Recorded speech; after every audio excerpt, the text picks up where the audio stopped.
It's me again, Rebecca with We Live Inspired, and I'm just making a vlog today. It's Father's Day, so happy Father's Day to all the dads out there.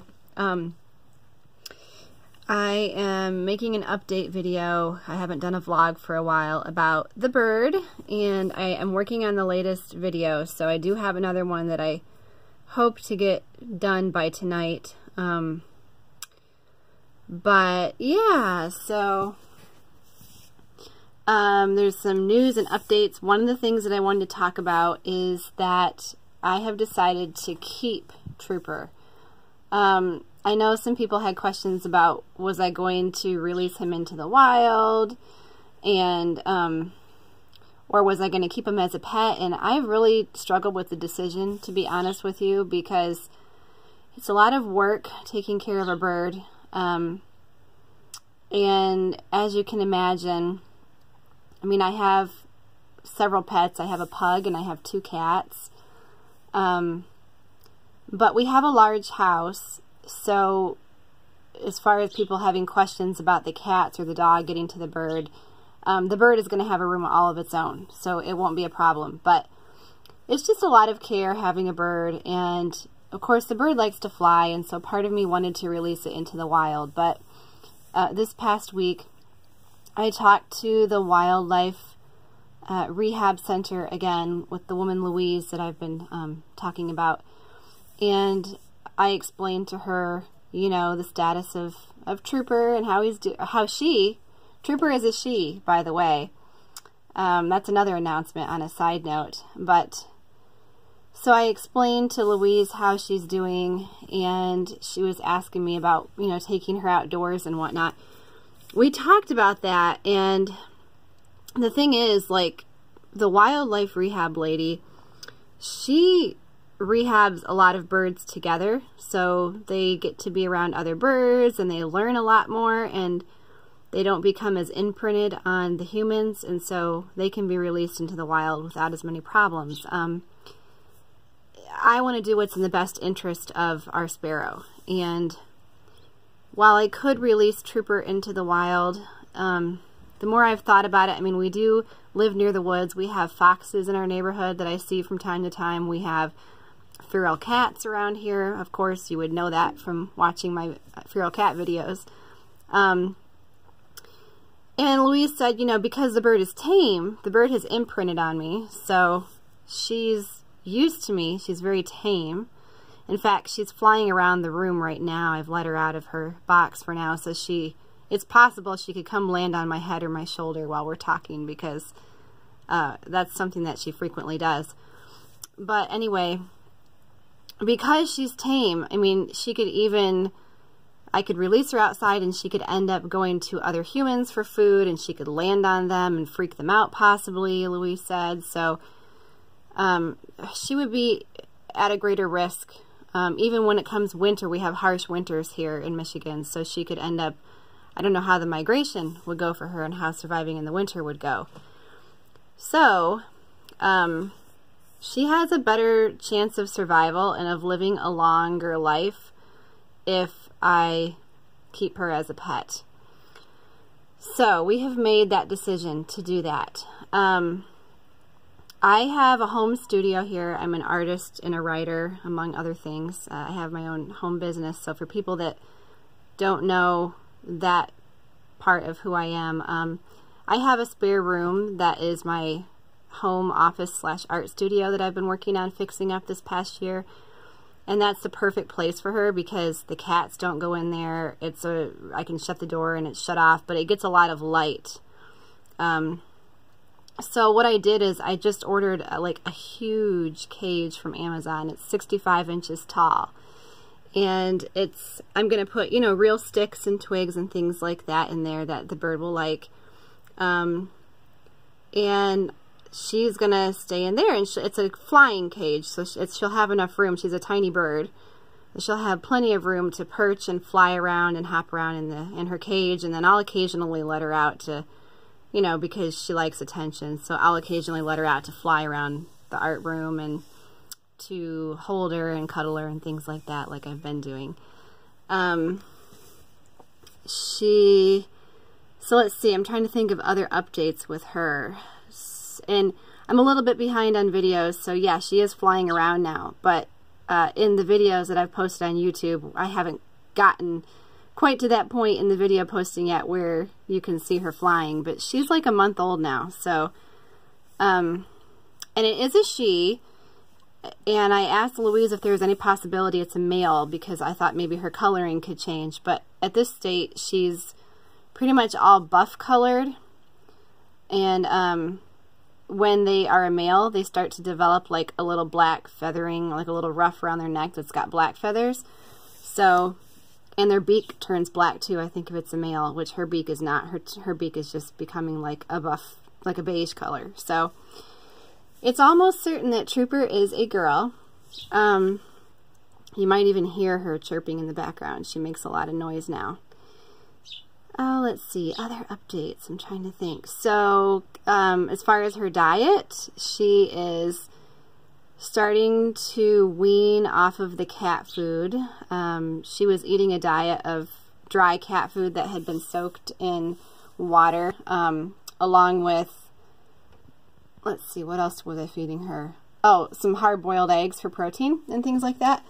And she has been, she's graduated off of that now. In fact, she is feeding herself. She's becoming self-sufficient. So that means for me, this is great because I don't have to be feeding her every hour like I used to have to. I can sleep in. I don't have to get up until like 10 o'clock in the morning or something now, as opposed to having to get up when the sun was getting up at 5 or 6 a.m. when the birds start chirping. And so I don't have such a rigorous feeding schedule. And when she has her cage, it'll be even better because I'll be able to put different stations of her food and water and things like that. She is now eating, she doesn't even want the cat food most of the time, but sometimes she still does. So she does get a little bit of that supplementally. She's starting to be able to crack open seeds with her beak. So she's eating a bird seed mix that has millet in it and sunflower seeds. She is also eating, let's see, what else am I giving her? Freeze-dried mealworms for protein. We couldn't get any mealworms around here. We don't, once again, we're in a small town. We don't have a large pet store. We don't have any pet stores around here, actually. So there are no mealworms or anything like that, which is what Louise said that she would like. So the only thing we had locally was freeze-dried mealworms, which still gives them the protein. But I noticed she was getting really frustrated. She would come to me like flapping her wings a lot and just making a bunch of racket and kind of biting at me. And so I was trying to figure out what it was that was going on with her, and I kept feeling like it was frustration over the food, because she's at a stage where she would naturally in the wild be hunting for food on the ground for live insects and worms and things like that. So I wanted to get her some live insects or worms or something. So the only thing that we have a corner store within walking distance that I can walk to that has a bait shop, and they have live wax worms, and she really, really likes those. I tried those for her. The only thing is it gets kind of expensive because it's like $4 for a tub of 36 wax worms, and she eats about 36 worms in 2 days. So I would have to spend $4 every 2 to 3 days. So I don't know about that. There is a way that you can culture wax worms. Do I want to get into the worm farming business? Not really.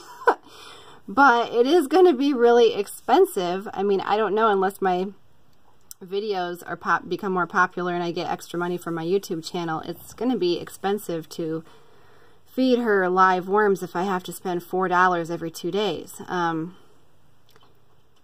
But it's supplemental. She doesn't have to live on only worms. It's just something supplemental. But that you can culture them, I guess. I guess a waxworm is actually like a caterpillar of a bee moth, and they go through these different stages. And so if you allow them to procreate, these waxworms will, you know, they'll form a pupa and a larva or whatever, the pupa, and then they'll become a moth, and then the moth will lay eggs and more waxworms will come about, and so on and so on.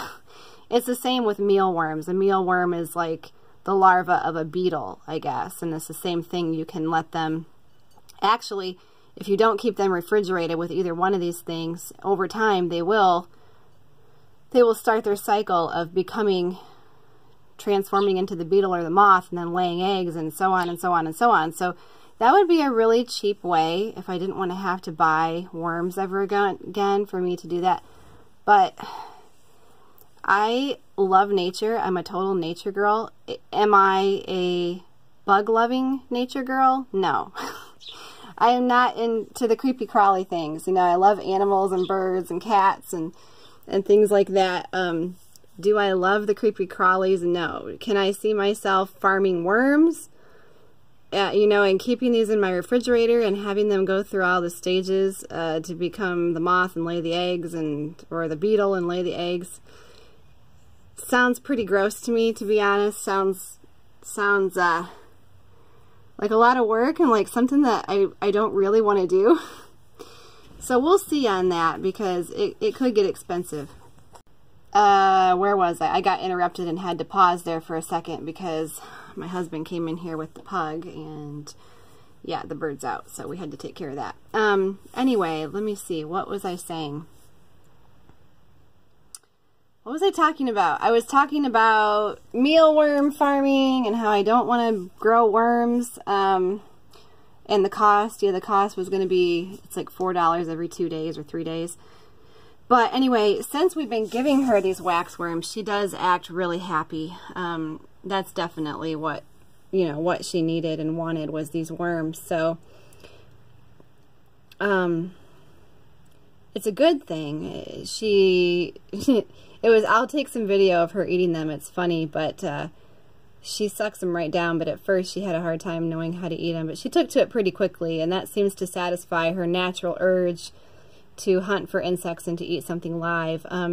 We tried to get worms from the garden, like, you know, so I could dig up worms for free. I have a large garden, and we do have a lot of earthworms and things like that.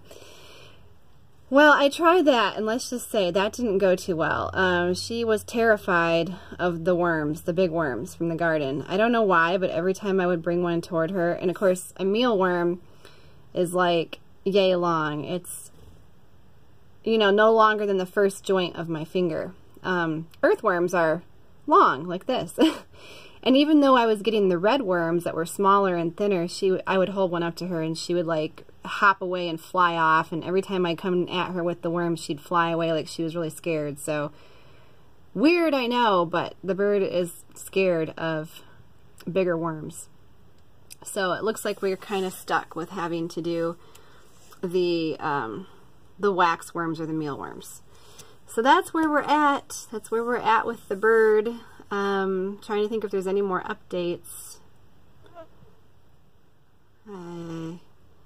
I don't know, but I'm going to be glad to have this bird cage. Right now she's got a box that she sleeps in overnight. It's a box that has, you know, real twigs in it for her to perch on, and her water and her food. But she doesn't like to be in a smaller box. She wants to be able to fly around. So, and she's at the age now. One little weird fact about birds when they're babies, because people have asked me about this too, about bird poop. And actually, birds are they're not messy at all before they have feathers and when they're in the nest. When the bird goes to the bathroom, like, they poop in a little sack.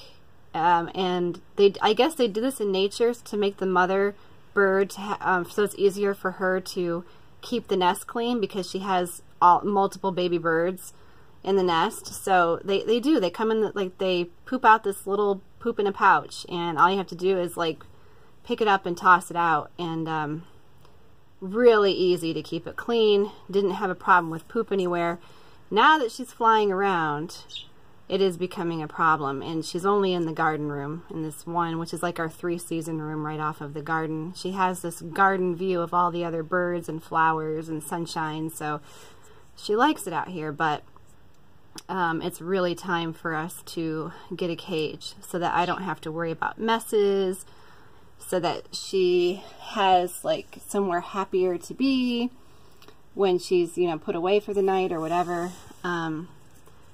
So that's where we're at. Life with a baby sparrow. This is the story of that. And I guess I'll stop the video here. I don't think I have any more updates for today, but I'm wishing everybody a happy Father's Day and a great weekend. And I'll see you later. Bye-bye.